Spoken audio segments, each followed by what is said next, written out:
So in that book, it was written by an Arab, and this Arab gentleman was trying to arm the Indian Muslims,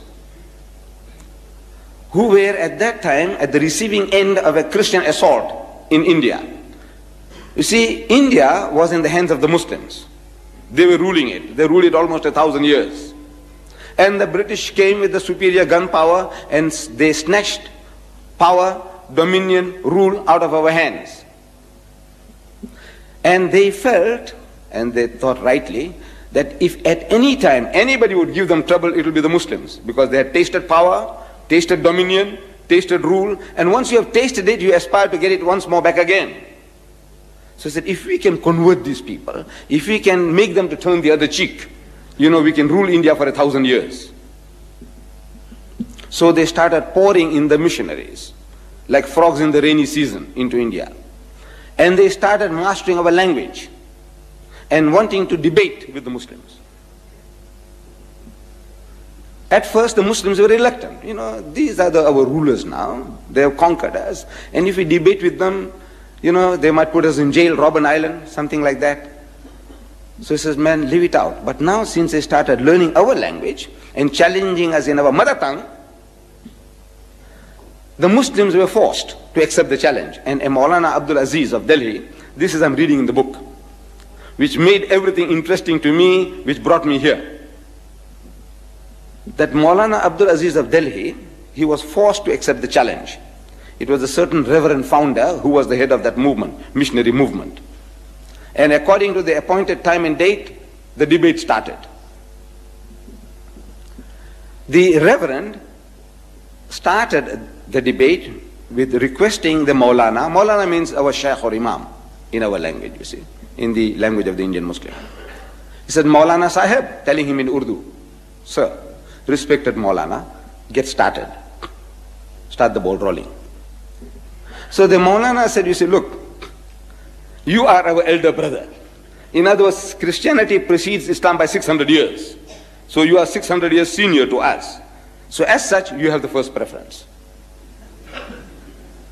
Number two, he said, look, you are our guest.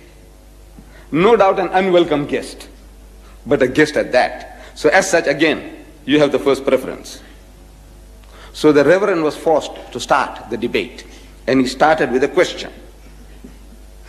He says, Maulana Sahib, speaking in Urdu, Maulana Sahib, where is your Prophet Muhammad now?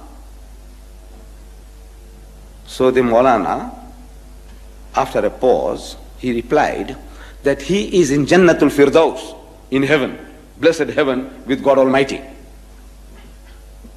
Out of that answer came the second question. He said, all right, tell me now, where was he when his grandson Hussein was martyred at Karbala? So the Maulana again thought for a moment, and he again replied, he was still in Jannatul Firdaus, in blessed heaven with God Almighty. Out of that answer came the third question. I'm reading this in the book. He said, all right, now Maulana Sahib, look, if your Muhammad was with his Allah, as you say, and while his grandson was being butchered, Shaheed, at Karbala, didn't he ask his Allah for help? He said, look, my grandson is being butchered, please, have mercy on him, save him. So there was a long pause. And the Reverend couldn't hold his peace. He started stamping his feet. Come on. Didn't he? Didn't he ask his Allah for help? Because if somebody is bullying me, and if I have a young heavyweight champion next to me, I say, look, man, Akhi, please, man, help me, save me. So didn't he ask his Allah for help? So after a long pause, the Maulana said, yes, he did. He did. So what did he say? We know he wasn't saved. What did Allah say? And there was an inordinate pause, undue pause. So the Reverend again started stamping. Come on. What did he say? So the Maulana said, Allah cried. He cried. So what? Allah cried? He said, yes. He said, I couldn't save my own son Jesus. How can I save your grandson?